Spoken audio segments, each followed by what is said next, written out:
And the answer is because lists are mutable, that makes them unlikely candidates to put into hash tables.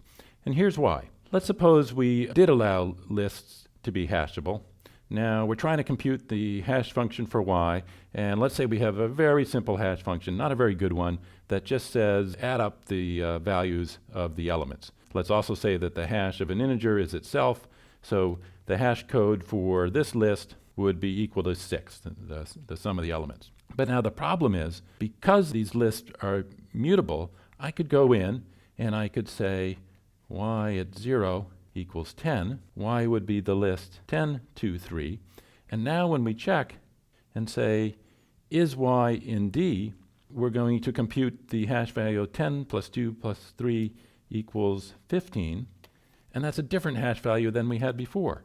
So if we stored y into the dictionary when it had the value 6, and now we're trying to fetch it when it has the value 15, you can see how Python's going to be confused. Now, there's two ways you could handle that.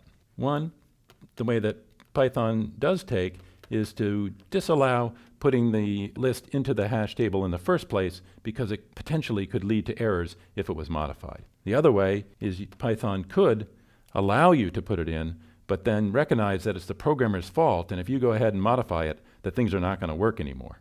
And Python does not take that approach, although some other languages do.